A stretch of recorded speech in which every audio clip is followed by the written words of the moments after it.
Hey guys what's up, welcome back to the third part of vector chapter. आज हम अपना analytical method complete करेंगे। पिछली वीडियो में अपने ग्राफिकल मेथड से तीनों के तीनों लॉस समझ लिए थे। आज हम उनके डेरिवेशंस देखेंगे। तो आज की वीडियो में कई सारे न्यूमेरिकल्स होंगे, एक भी न्यूमेरिकल मत छोड़ना, बिकॉज हर एक न्यूमेरिकल में एक नया कॉन्सेप्ट लगेगा। ठीक है, तो चलिए स्टार्ट करते हैं। तो हमने प्रीवियस वीडियो में आपको बता दिया था कि मेथड ऑफ वेक्टर एडिशन दो तरह के होंगे। ठीक है, हम दो तरीके से पढ़ाएंगे आपको। एक तो होगा ग्राफिकल मेथड और ज्योमेट्रिकल मेथड। इसका क्या मतलब होता है कि डायग्राम्स बनाकर आपको समझाना, सारे के सारे कॉन्सेप्ट आपको क्लियर कर देना। और सेकंड मेथड होता है आपका एनालिटिकल मेथड। ठीक है, इसमें क्या होता है, आपको फॉर्मूलाज बता दिए जाएंगे उन्हीं लॉस के। तो हमने प्रीवियस वीडियो में तीनों लॉस पढ़ चुके थे, ट्रायंगल लॉ, पॉलीगन लॉ और आपका parallelogram law of vector addition. तो आज हम एनालिटिकल मेथड करेंगे और डिराइव करेंगे आपके फॉर्मूलाज। तो फर्स्ट ऑफ ऑल मैं आपको थोड़ा सा पहले बता देता हूँ parallelogram law of vector addition के बारे में। फॉर एग्जांपल, जब आपको दो वेक्टर्स दिए जाते थे ए और बी, और वो एक्ट करते थे एडजेसेंट साइड ऑफ पैरेललोग्राम की तरह, तो आप क्या करते थे, उनका जो इंटरसेक्शन पॉइंट था, ठीक है, कॉमन पॉइंट था, वो आपका रिजल्टेंट देता था। तो आपको पैरेललोग्राम को ऐसे पूरा करना होता था। ठीक है, तो ये आपका रिजल्टेंट होता था। अब रिजल्टेंट किस चीज़ के इक्वल होता था, A vector plus B vector. जब भी कभी हम दो वेक्टर्स को प्लस करते थे तो हमें रिजल्टेंट मिलता था, जो खुद भी एक वेक्टर होता था। ठीक है, अब वेक्टर का ये जो रिजल्टेंट है, इसकी लेंथ आपको क्या देती थी, अगर आप इस लेंथ को मेजर करें तो ये आपको क्या देती थी, मैग्नीट्यूड ऑफ रिजल्टेंट। ठीक है, और अगर आप इसकी डायरेक्शन निकालना चाहो तो आपको ये एंगल मेजर करना होता था, जिसका नाम है अल्फा। अब ये रिजल्टेंट कैसे फाइंड करें और अल्फा कैसे फाइंड करें, अल्फा क्या देगा, डायरेक्शन। आज हम इन दोनों चीज़ों के फॉर्मूलाज डिराइव करेंगे। तो चलिए फटाक से हम फॉर्मूलाज डिराइव कर लेते हैं। अब हम डिराइव करने जा रहे हैं formulas for the resultant and direction of resultant. ठीक है, डायरेक्शन ऑफ रिजल्टेंट निकालते थे अल्फा से। तो क्या था, डिराइव कर लेते हैं। फॉर एग्जाम्पल, आपको हमेशा ऐसे दो वेक्टर्स दिए जाते थे। देखो फिगर बहुत इंपॉर्टेंट है, फिगर हमेशा साफ सुथरी बनाया करो। ठीक है, दो वेक्टर्स दिए जाते थे और जिनका टेल से टेल जब मिले रहते थे तब लगता था पैरेललोग्राम लो। ठीक है, और यहाँ से एक रिजल्टेंट निकलता था जो कि था डायगोनल ऑफ पैरेललोग्राम। ठीक है, यहाँ इस और इसका डायरेक्शन होता है कुछ ऐसा। ठीक है, और मान लो ये दोनों जो वेक्टर हैं इनके बीच में क्या एंगल है, थीटा। इन दोनों के बीच का एंगल बता रहा हूँ मैं, थीटा। ठीक है, आपको डिराइव करने के लिए क्या करना होगा, first of all you have to extend this line like this. ठीक है, और ऊपर से एक क्या कहते हैं, परपेंडिकुलर गिरा देना इस लाइन पे। ठीक है, इसको इस तरीके से एक्सटेंड करना है, बतेरा गया होगा 10th क्लास में लाइन्स एंड एंगल्स में। ठीक है, अब आपको क्या करना है, थोड़ा सा पहले नामकरण कर लेते हैं इसका। ओ, इसको नाम देते हैं एम, इसको पी, ठीक है, इसको दे देते हैं एन। बस इतना बहुत है। ठीक है, अब ये जो नॉर्मल इसके ऊपर लाइन के ऊपर गिरा है, ये कितने एंगल पे होगा, 90 डिग्री एंगल पे होगा ना। अब हमें क्या करना, और ये थीटा, अगर ये एंगल थीटा है तो ये एंगल भी तो थीटा होगा। ठीक है, अब हमें क्या करना है, एम पी और एन पी, एन पी और एम पी ये साइड्स हमें फाइंड करनी है। हम इसको अलग से ड्रॉ कर लेते हैं पहले, ट्रायंगल को। देखो, एन पी और ये क्या था, एम, और ये क्या था, थीटा, ये था आपका 90 डिग्री। अब मुझे बताओ, जब ये राइट एंगल ट्रायंगल है तो इसमें थोड़ी सी ट्रिग्नल लगा लें क्या, चलिए लगा लेते हैं। तो हमें एम पी फाइंड करना था तो एन पी। अब ऐसी कुछ रेशियोज उठानी है हमें ट्रिग्नोमेट्री की, जैसे साइन कोस थीटा होती थी ना, ऐसी उठानी है जिसमें बेस आ जाए और आपका हाइपोटेनस आ जाए। बेस आ जाए और आपका परपेंडिकुलर आ जाए। तो चलिए, तो हम उठा लेते हैं कॉस थीटा। ठीक है, कॉस थीटा क्या होता था, बेस अपॉन हाइपोटेनस।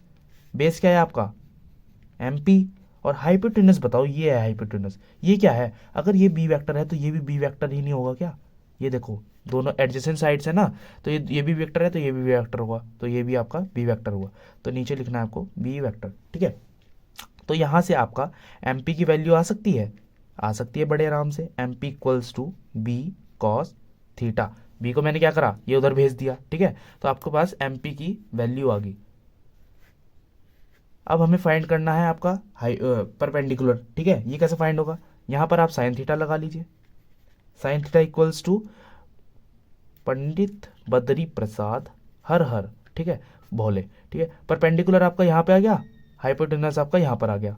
अब परपेंडिकुलर आपका क्या था, एन पी, हाइपोटेनस क्या था, बी वेक्टर, और ये इक्वल था साइन थीटा के। यहाँ से आपका एन पी आ जाएगा, क्या आएगा, बी साइन थीटा। वैसे जब अगले मेरे ख्याल से 2-3 पार्ट्स बार जब मैं वीडियो अपलोड करूंगा ना रेजोल्यूशन ऑफ वेक्टर की, वहाँ पे आप डायरेक्ट देखते ही बता दोगे कि ये बी कॉस थीटा होता है, ये एंगल के सामने वाला बी कॉस थीटा होता है, और ये आपका बी साइन थीटा होता है। ठीक है, वहाँ पे तो आप ऐसे ही बता दोगे डायरेक्ट। चलिए, आपने यहाँ तक तो अब डिराइव कर लिया। अब हमें देखिए, ठीक है, ये दोनों साइड्स हमें पता चल गई। अब हमें क्या करना है, ये आपको राइट एंगल ट्राइंगल दिख रहा है O N P, O N P, ठीक है, इसको हम यहाँ पर एक बारी ड्रॉ कर लेते हैं, ऐसे अलग से ड्रॉ कर लेते हैं, O N P. N P क्या था, अब ये भी निकाला था, बी साइन थीटा। ठीक है, अब ये देखो एम, यहाँ पे एक बीच में एम पॉइंट भी था। ठीक है, एम पी क्या था आपका, बी कॉस थीटा। अच्छा, और ये क्या था, A vector equal to A vector. अब क्या करना है हमें, हमें आपका, और ये क्या था, रिजल्टेंट था, देखो ये रिजल्टेंट था ना। चलिए, अब हमें आपको रिजल्टेंट फाइंड करके दिखाना है। तो इस ट्रायंगल में हम वो पाइथागोरस थ्योरम नहीं लगा सकते, तो चलिए लगा लेते हैं। देखो पाइथागोरस थ्योरम कैसे लगेगी, R square equals to O P square plus N P square. ठीक है, आर क्या है आपका, ओ एन,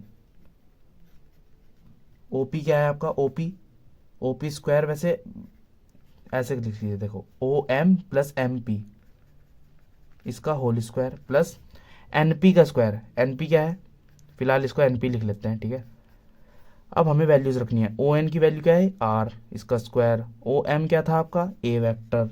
ठीक है, ओ एम था आपका ए वेक्टर प्लस, अब आपका एम पी क्या था, बी कॉस थीटा, इसका whole square plus N P क्या था आपका, बी साइन थीटा, इसका होल स्क्वायर। ठीक है, अब कुछ नहीं करना, खाली मैथ सब बढ़िया वाली। देखो ये ए प्लस बी का होल स्क्वायर की आइडेंटिटी यहाँ पर लगेगी। ठीक है, A square plus B square plus 2ab, A B क्या है आपका पूरा का पूरा, बी आपका पूरा ये है बी कॉस थीटा। ठीक है, ये मैंने रख दिया। अब इसका स्क्वायर कर दो, B square sine square theta. देखो यहाँ पर दोनों का स्क्वायर है ना, इसलिए दोनों का स्क्वायर आ रहा है। ठीक है, अब हम फाइंड कर लेते हैं आगे। अब देखिए क्या करना है आपको, ए स्क्वायर को अलग से लिख दो। अब देखो बी स्क्वायर जिस जिस पे है, इस पे पास है, इसके पास है, इसे एक साइड ले आओ, इसमें से मैं बी स्क्वायर कॉमन ले रहा हूँ। क्या बता, कोस square theta plus sine square theta. कुछ खुशी सी हुई, हुई? अगर हुई है तो आप अच्छे बच्चे हो, नहीं हुई तो आप गंदे बच्चे हो, क्योंकि 10th क्लास की आइडेंटिटी है, इक्वल हो जाता है 1, cos square theta plus sine square theta equals to 1 होता था। ठीक है, A square plus B square plus 2ab cos theta. आर ये रहा, देखो यहाँ पर आर स्क्वायर था, यहाँ पे मैं खाली आर लिख रहा हूँ, क्योंकि ये जो आर स्क्वायर है ना, ये इधर चला गया, और इधर आके स्क्वायर क्या बन जाता है, रूट। तो ये आ गया आपका रिजल्टेंट फाइंड करने का फॉर्मूला, ये निकालना था आपको। ठीक है, अब हम निकाल लेते हैं डायरेक्शन। ठीक है, डायरेक्शन कैसे निकलती थी, वापस से यहीं पर आ जाते हैं। ये जो आपका आपने ये बनाया था, ये आपका था रिजल्टेंट, ओ एन रिजल्टेंट था ना। अब ये अल्फा एंगल मतलब ये ए की रिस्पेक्ट में कितना ऊपर है रिजल्टेंट, कितना एंगल बना रहा है, यही आपका डायरेक्शन बताता था। अब हमें डायरेक्शन ही फाइंड करनी है, तो चलिए कर लेते हैं। देखो एंगल फाइंड करने के लिए in triangle O N P, बार बार मैं फिगर बना रहा हूँ क्योंकि फिगर से सारे काम इजी हो जाते हैं। और एक बात और ध्यान रखना, ये जो ट्रिग्नोमेट्री रेशो लग रही है ना, ये क्यों लग रही है, क्योंकि ये राइट एंगल ट्रायंगल है। ठीक है, इतना तो पता ही होगा। चलो, ये आपका रिजल्टेंट था, ये बी साइन थीटा था, ये प्लस बी कॉस थीटा था। ठीक है, मतलब वो अलग था ना, ओ एम, एम पी था एम पी, तो मैंने ऐसे लिख दिया। ठीक है, अब क्या करना है आपको, यहाँ पर ना टेन एल्फा लगा दो। टेन एल्फा क्या होगा, परपेंडिकुलर अपॉन बेस, यही तो होगा। परपेंडिकुलर क्या है, एनपी, बेस क्या है, ओपी।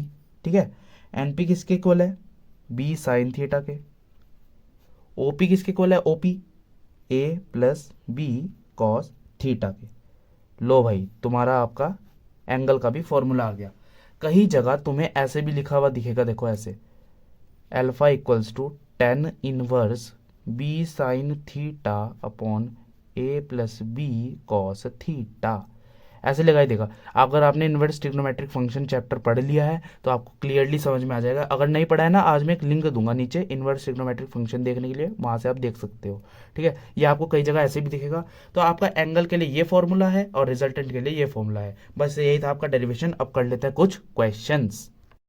तो चलिए स्टार्ट करते हैं अपना क्वेश्चन। क्वेश्चन हमारा, two forces each of magnitude 10 newton act at a point as shown, मतलब शोन देखो ये है फिगर आपकी। ठीक है, फाइंड द रिजल्टेंट, रिजल्टेंट हमें फाइंड करना है। तो लगा देते हैं पैरेललोग्राम लो। ये दो मान लो आपके वेक्टर्स हैं, इनके बीच में एंगल है 60। ठीक है, हमें क्या फाइंड करना है, रिजल्टेंट। तो फर्स्ट ऑफ ऑल पैरेललोग्राम हम लॉ हम लगाते हैं। पीछे हमने डेरिवेशन अभी किया था, फॉर्मूला वहां से निकल गया। तो डायगोनल हमें रिजल्टेंट देता था।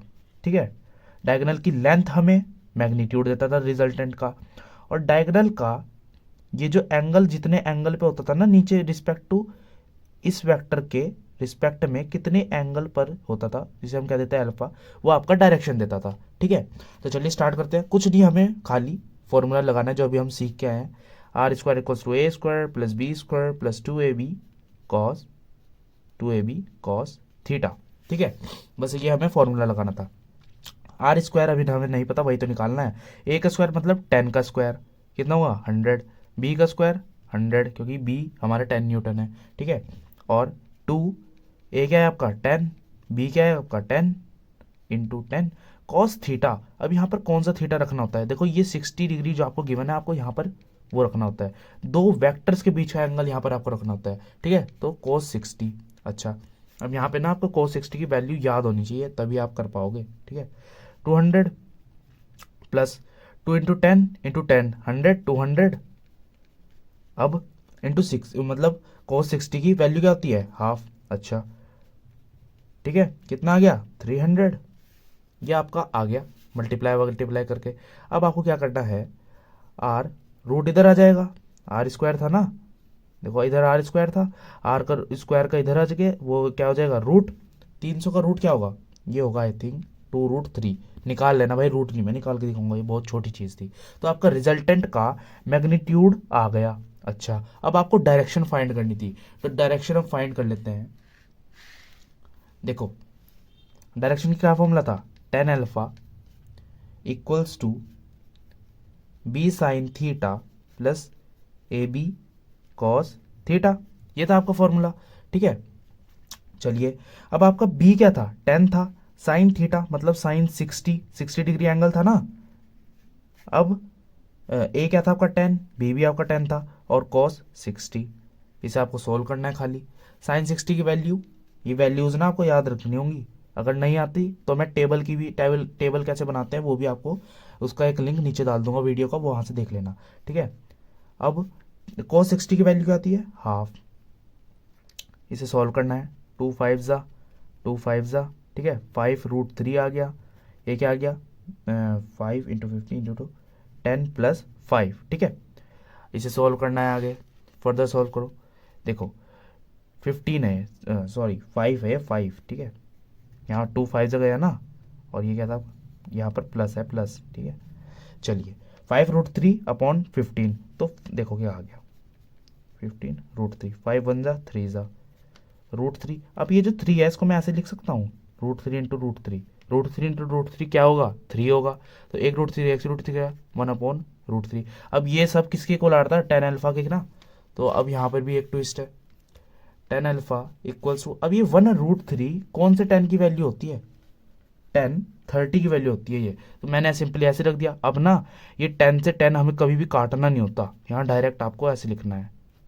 ठीक है, अब आपको यहाँ से डायरेक्शन भी पता चल गई। तो बस अब हम करते हैं सेकंड क्वेश्चन। तो सेकंड क्वेश्चन है हमारा, two forces whose magnitude are in the ratio of 3.5। ठीक है, गिव अ रिजल्टेंट दे रहे हैं वो दोनों 28 न्यूटन का। ठीक है, if the angle of their inclination, मतलब उनके बीच का एंगल है जो वो क्या है 60 डिग्री।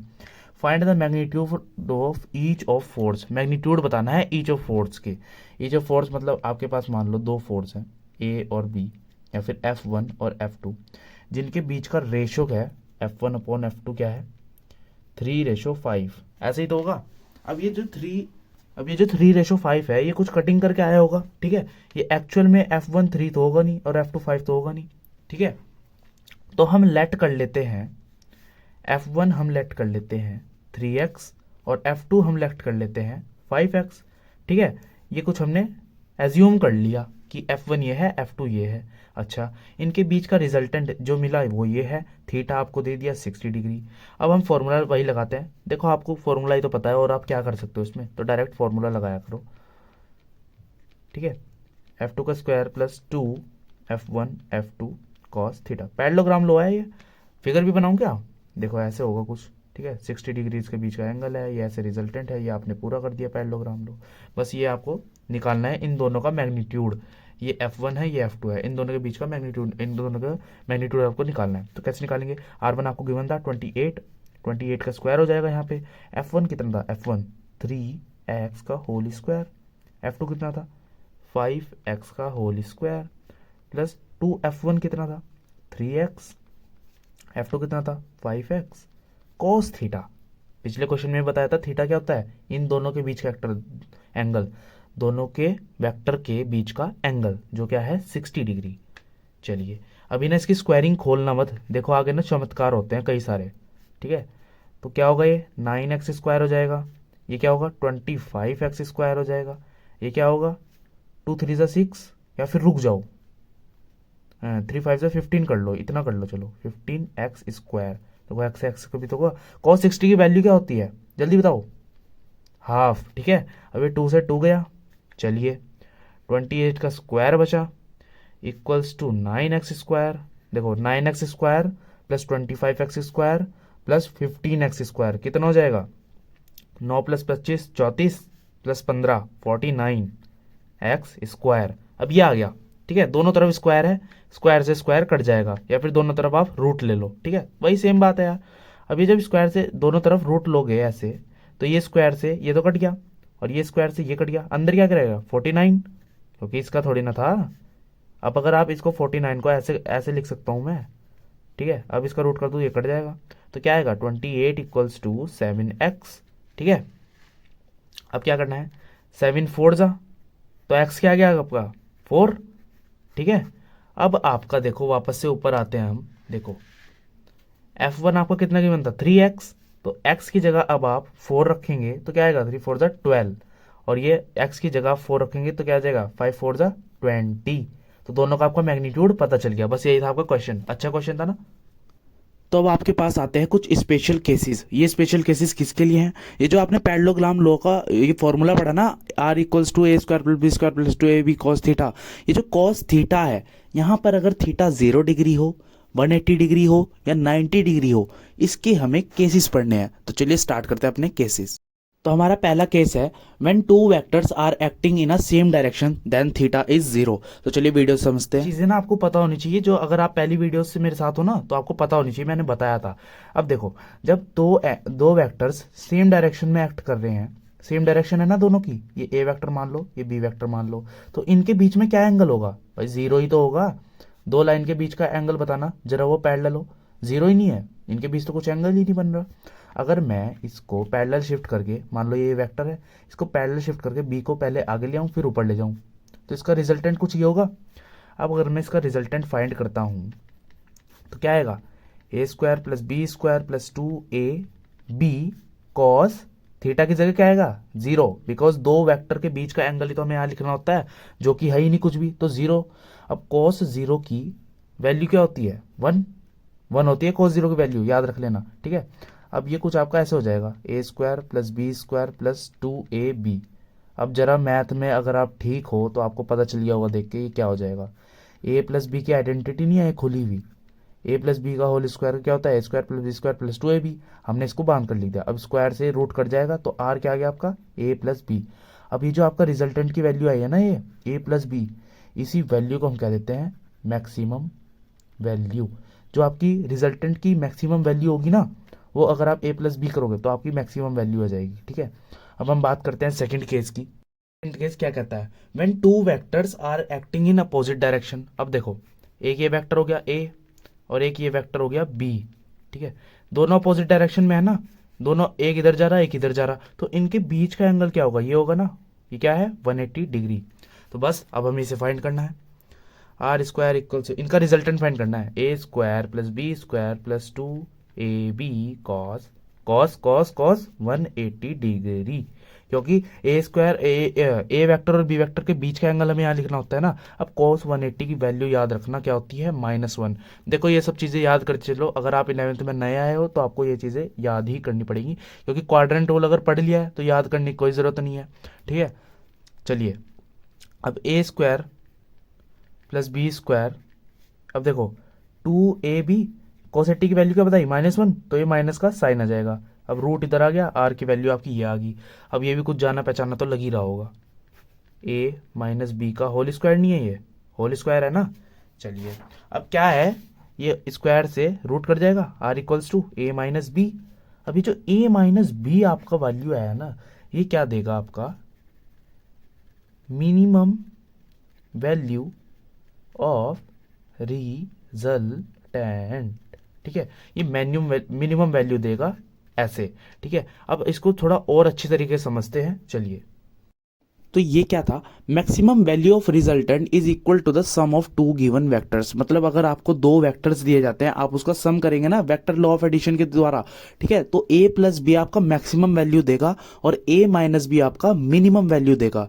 तो आपका जो रिजल्टेंट होगा ना, वो हमेशा a माइनस बी से तो बड़ा होगा और या फिर इक्वल, और a प्लस बी से छोटा या फिर इक्वल, ठीक है। अब इसके ऊपर एक क्वेश्चन करते हैं, वहां से हमें क्लियर होगा। देखो आपको ना दो वेक्टर दे दिए जाते हैं, the resultant of a and b vector can never B, मतलब आपको दो वेक्टर दे दिए डायरेक्ट, ठीक है, जिसका मैग्नीट्यूड का है, इसका तो 3 है और इसका 4 है, ठीक है। अब इनसे पूछ लिया जाता है आपसे कि इनका रिजल्टेंट क्या नहीं हो सकता, तो आपको मैंने बताया था मिनिमम वैल्यू इनकी क्या हो सकती है, जब a माइनस बी, ये तो मिनिमम वैल्यू देगा, और a प्लस बी क्या देगा, मैक्सिमम वैल्यू। तो आप कर लो ना इसको, a प्लस बी क्या होगा, 4 प्लस 3 7, और ये मिनिमम वैल्यू 4 माइनस 3 1, ठीक है। अब जो आपका रिजल्टेंट होगा इन दोनों के बीच में लाई करेगा ऐसे, ठीक है। तो 1 से 7 तक आपका रिजल्टेंट हो सकता है। अब आपके ऑप्शंस देखिए, 2 यूनिट, 6 यूनिट, 3 यूनिट, 9 यूनिट। अब बताओ 2 यूनिट तो इसके बीच में लाई करता है 1 के 7 के बीच में, और 6 भी लाई करता है 1 के 7 के बीच में। देखो इनके बीच में क्या क्या नंबर लाई करते हैं, 3 4 5 6 7, ठीक है। अब ये सारे सारे नंबर इसके बीच में लाई करते हैं। देखो इन्होंने 2 पूछा है, 6 पूछा है, अब 9 पूछा, 9 नहीं है, 3 भी पूछा, 3 भी है, तो 9 इसका आंसर होगा, can never be 9। Next question है, which pair of the following forces will never give the resultant force of 2 newton, ठीक है। ये आपको ऑप्शन दे दिए फोर्सेस के पेयर के, ठीक है। ये मान लो ए वेक्टर और बी वेक्टर के आपको पेयर दे दिए, और आपसे पूछ लिया कि इनका रिजल्टेंट कब कौन सा पेयर 2 न्यूटन नहीं देगा, ठीक है। तो पहला पेयर है आपका 2 न्यूटन एंड 2 न्यूटन। तो आप इसकी मैक्सिमम और मिनिमम वैल्यू निकाल लो। मैक्सिमम वैल्यू क्या होगी, 2 प्लस 2 4, ठीक है, और मिनिमम वैल्यू क्या होगी, 2 माइनस 2 0, ठीक है। सेकंड पार्ट क्या था आपका, 0 r 2, क्योंकि 1 प्लस 1 तो 2 हो गया मैक्सिमम वैल्यू, और 1 माइनस 1 0 हो गया। ये ऐसे कर रहा हूँ ना, a माइनस बी आपका मिनिमम वैल्यू देती थी, a प्लस बी आपका मैक्सिमम वैल्यू देती थी। अगर वीडियो ना समझ में आ रही है तो एक बार रिपीट मारना, ठीक है। तो थर्ड पार्ट आपका क्या होगा, 2, क्यों होगा ये, क्योंकि 3 प्लस 1 4, 3 माइनस 1 2, ठीक है। अब फोर्थ पार्ट आपका क्या होगा, 3 r 5, क्यों होगा, क्योंकि 1 प्लस 4 5, और 4 माइनस 1 3, ठीक है। अब ये तीनों, ये चारों आपके पास आंसर आ गए। तो पहले पार्ट में आपका देखो 0 1 2 3 4, ये 5 चीजें आ रही हैं, और इसमें 2 आ रहा है। इसने क्या पूछा, जिसमें जो ना दे सके जो पेयर, ठीक है। सेकंड पार्ट में 0 1 2 3 चीजें, 2 आ रहा है, ठीक है। थर्ड पार्ट में 2 3 4, इसमें भी 2 आ रहा है, ठीक है। फोर्थ पार्ट में देखो 3 4 5, इसमें 2 नहीं आ रहा, तो यही पार्ट आपका आंसर है। नेक्स्ट क्वेश्चन है, the maximum and minimum magnitude of the resultant of two given vectors are, मतलब जो मैक्सिमम है ना, मैक्सिमम रिजल्टेंट वो तो है आपका 17, और आपका मिनिमम रिजल्टेंट क्या है 7। अब इसने क्या पूछा, if this two vectors are at right angle, मतलब ये जो दो वेक्टर हैं ये राइट एंगल पे है, 90 डिग्री पे है दो वेक्टर्स, इनके बीच का रिजल्टेंट कुछ ऐसे होगा, ठीक है। To each other the magnitude, तो हमें फाइंड करना है magnitude of the resultant, resultant का मैग्नीट्यूड हमें फाइंड करना है। फर्स्ट ऑफ ऑल देखो आपको दो इक्वेशंस दे दी है, ठीक है। ठीक है। और इन यह क्या दे दिया, मैक्सिमम वैल्यू, ये मिनिमम वैल्यू। आप इससे बी की वैल्यू, ए की वैल्यू और बी की वैल्यू निकाल सकते हो ना एलिमिनेशन से। ये कट जाएगा, कितना आएगा 2a इक्वल 17 + 7 कितना आएगा 23, ठीक है। 23 आएगा 24 आएगा, अरे भाई 24 आएगा यार। a इक्वल्स टू 2 1 ज़ा 2 2 ज़ा, a कितना आ गया 12। अब यहाँ a 12 यहाँ पर रख दो, ठीक है 12, और इधर जाएगा तो -12, -12 तो आपका b आ जाएगा 5 आ जाएगा, हाँ b 5 आ गया, ठीक है। अब इन्होंने क्या पूछ लिया आपसे, क्या पूछा था, मैग्नीट्यूड पूछा था r का। तो कुछ नहीं, फॉर्मूला लगा दो पैरेललोग्राम लॉ का, r equals to √a² + b² + 2ab cos theta. कितना है थीटा, दो वेक्टर के बीच का एंगल 90 डिग्री, ठीक है। ए कितना है 12, 12 का स्क्वायर 144, ये ना याद कर लो ऐसे, ठीक है, डायरेक्ट ना स्क्वायर याद कर लिया करो। बी का स्क्वायर 25, 2ab cos थीटा। अब वैल्यू पुट करने से पहले जरा ये देखो cos 90 की वैल्यू क्या होती है, जल्दी बताओ। cos 90 की वैल्यू होती है 0, तो 0 से जब मल्टीप्लाई करोगे तो ये पूरी टर्म 0 हो जाएगी, खाली आपके पास ये बचेगा r। तो r कितना हो गया 169 रूट में, तो r क्या आ गया आपका 13। तो यही है आपका मैग्नीट्यूड। तो फ्रेंड्स आज हमने लॉज ऑफ वेक्टर एडिशन का एनालिटिकल मेथड कंप्लीट कर लिया। हमने डायरेक्शन निकालनी सीख ली, हमने फॉर्मूला सीख लिया, हमने रिजल्टेंट का मैग्नीट्यूड लगाना सीख लिया, निकालना सीख लिया, ठीक है। अगली वीडियो बहुत ही ज़्यादा इंपॉर्टेंट होगी, न्यूमेरिकल्स आप ट्राई करो, न्यूमेरिकल से आपके सारे बेसिक्स क्लियर हो जाएंगे, और वो मिनिमम और मैक्सिमम वाली वैल्यू जो मैंने आपको बात बताई थी ना, वो भी बहुत ज़्यादा इंपॉर्टेंट है, ठीक है। उन्हीं के ऊपर आपके एग्जाम्पल्स आते हैं, क्वेश्चंस आते हैं। तो चलिए इसी के साथ एंड करते हैं अपना video. Thank you so much for watching, bye.